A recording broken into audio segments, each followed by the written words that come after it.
If you look at your research, you can see that the image has been stylized, the image of the girl, and the lettering all squishes into itself and almost looks like it's flowing out of her hair. So it follows the shape of her hair. So to do something like that, similar to yours, you can work in layers on top. So this is your background layer of your photograph, and you can get a layer above it by clicking this curled up page at the bottom, and then you can draw over the top just like you would with Posca pen in real life. You can do it digitally instead. If you'd have finished this with Posca pen, then you could have messed around with it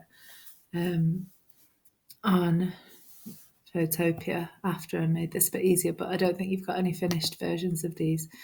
So if you look at the paintbrush tool, it's a hard-edged brush, which I can tell because the hardness is there, which means that it will make a defined line. You can see it makes a strong defined edge.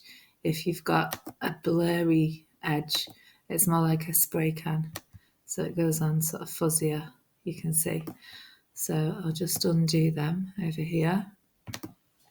So that means that you can draw over the top of your image to stylize it. So if you look, she's made from a solid colour and then she has vivid colours around her. She's almost cartoon-like. So if I was to zoom in, you can do Control Plus to zoom in, or you can use your fingers if you've got a touch screen, but I don't think you have you? So I'm just going to turn this down. So you can do it all with the mouse. So that's where you control the size of your brush at the top over here.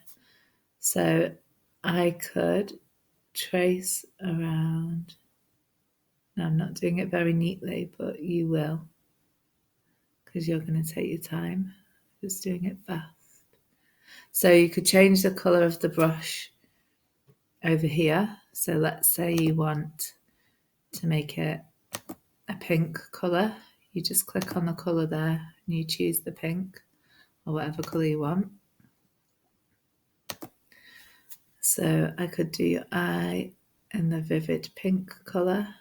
Obviously it's a bit small, this image to work with, so you can kind of zoom in and make it a bit bigger. So you can do it like that and add all the flowiness and sort of the heavy lines in the hair and colour those in.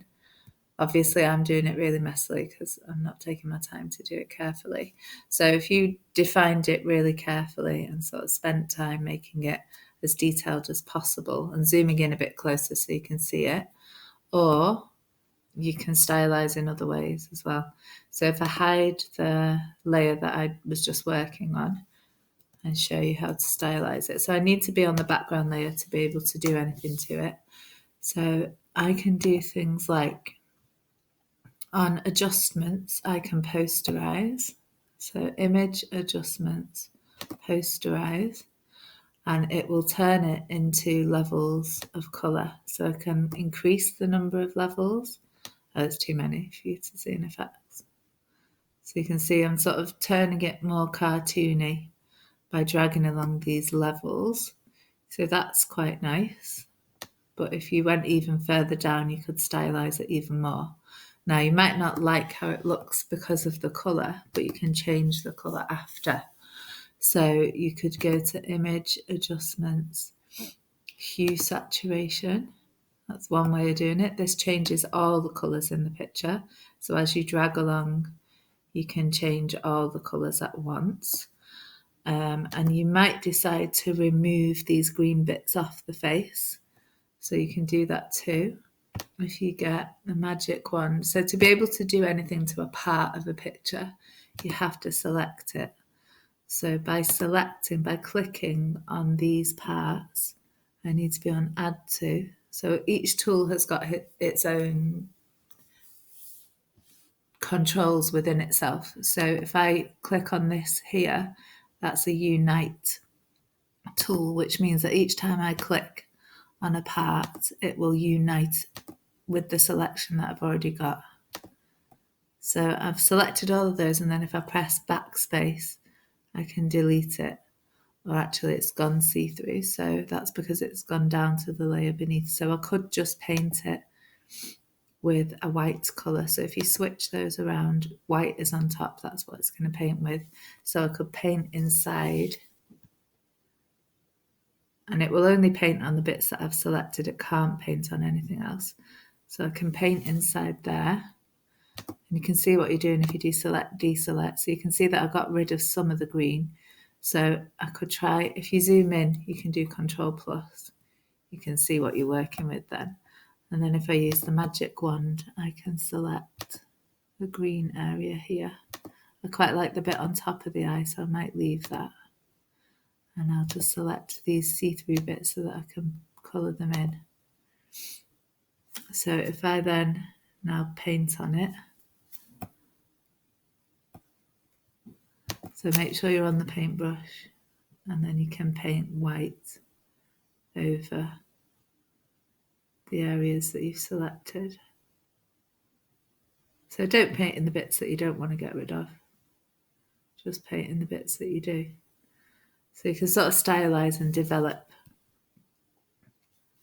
the image to look how you want it to look.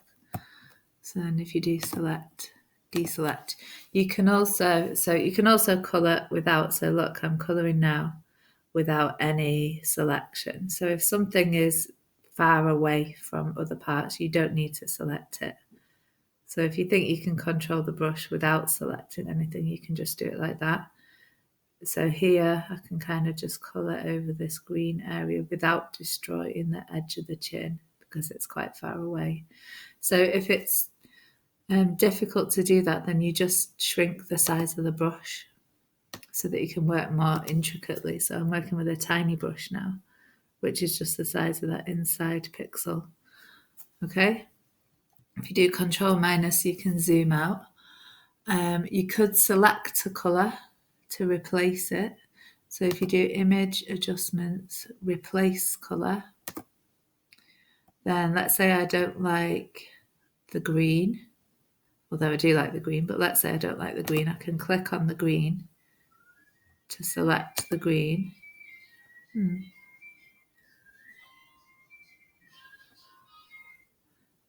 Well, that's usually what you do. I don't know if it's working on Photopea. Usually you would select the colour here. Let's try doing it this way. Let's try selecting this green and then moving the hue. Yes, so it works like that.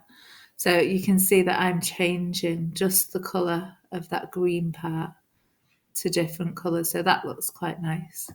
So this is the intensity of the colour. So I could knock it down so it's not very bold. So you can see it's going more grey. And then I can lighten it as well or darken it to create a slightly different shade. So I've selected that colour to change. And that's how I've done that. So you could also do things like with the magic wand, click on the white bit. Now it's only selected that white bit because that's contained. If I had this unticked and ticked here, you can see that it's selected all the white bits in the whole image. So I could change that colour. I could paint that in. So let's say I'm going to paint it with a very pale blue. So I can get a paint bucket or I can get a big paintbrush. So the paint bucket should fill all those areas in. Okay, I think you have to untick this for it to do all of them. So then you can select and deselect, and that's a way that you can stylize your pictures.